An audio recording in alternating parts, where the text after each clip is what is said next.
La guerre de Troie est l'un des récits les plus célèbres de la mythologie grecque, une épopée riche en personnages, en intrigues et en tragédies.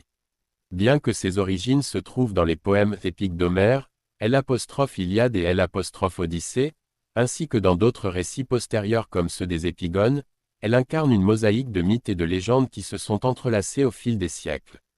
Le conflit trouve ses racines dans une querelle entre les dieux. Lors d'un banquet organisé par Zeus pour célébrer le mariage de Thétis, une nymphe, et du mortel Pélée, tous les dieux furent invités, sauf Éris, la déesse de la discorde. Furieuse d'avoir été exclue, Éris jeta une pomme d'or portant l'inscription « À la plus belle » au milieu de l'assemblée. Cette pomme attisa la rivalité entre trois déesses, Héra, la reine des dieux, Athéna, la déesse de la sagesse, et Aphrodite, la déesse de l'amour.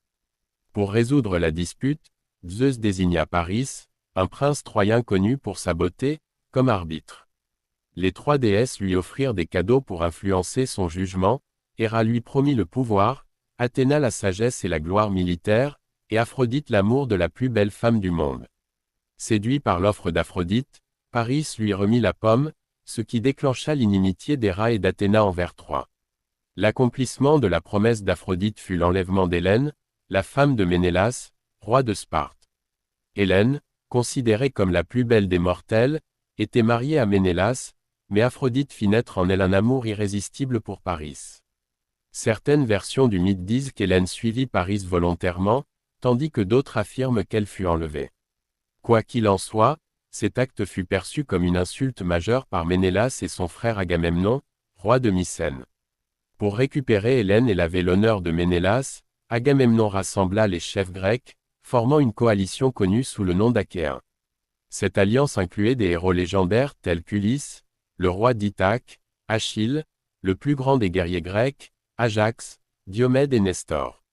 Ils levèrent une immense armée et une flotte de 1000 navires pour marcher sur Troie. Cependant, leur expédition fut retardée à Aulis, où les vents contraires les empêchèrent de partir. L'oracle révéla que la déesse Artémis, furieux d'un affront, exigeait le sacrifice d'Iphigénie, la fille d'Agamemnon. Après une douloureuse hésitation, Agamemnon consentit au sacrifice, apaisant ainsi la déesse et permettant à l'armée de partir. Troie, située dans l'actuelle Turquie, était une cité puissante et bien fortifiée. Son roi, Priam, régnait avec sagesse et bienveillance. Priam avait plusieurs enfants, dont Hector, le principal défenseur de la ville, et Paris, l'instigateur involontaire de la guerre.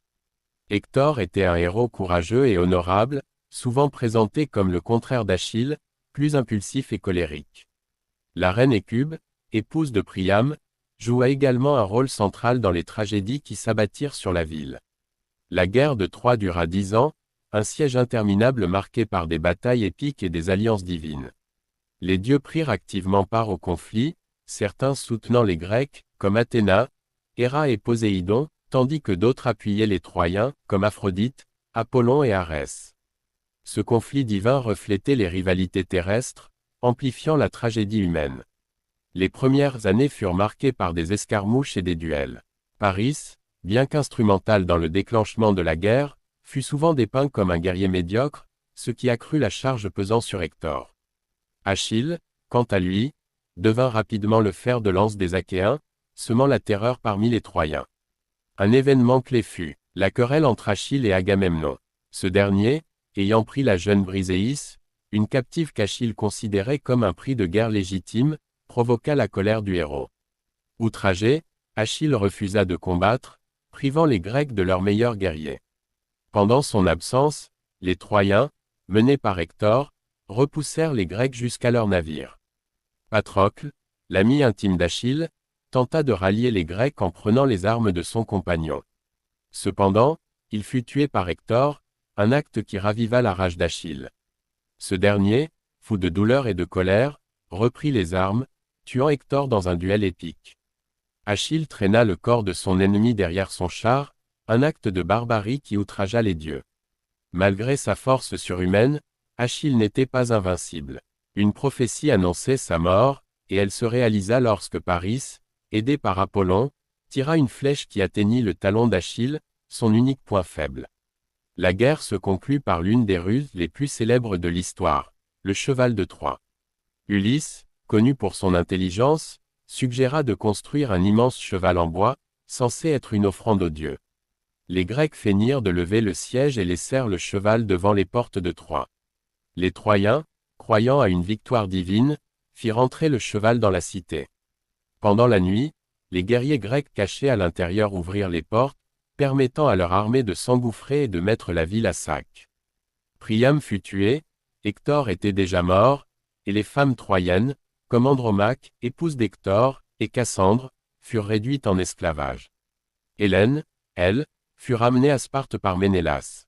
La guerre de Troie marqua profondément la mythologie grecque. Elle devint un symbole de l'ambition, de la trahison et de l'orgueil des hommes et des dieux. Elle inspira des œuvres littéraires et artistiques pendant des siècles, des poèmes homériques aux tragédies grecques, jusqu'aux œuvres modernes. Au-delà de son épopée héroïque, elle est un miroir de la condition humaine, explorant la gloire, la perte et la futilité de la guerre.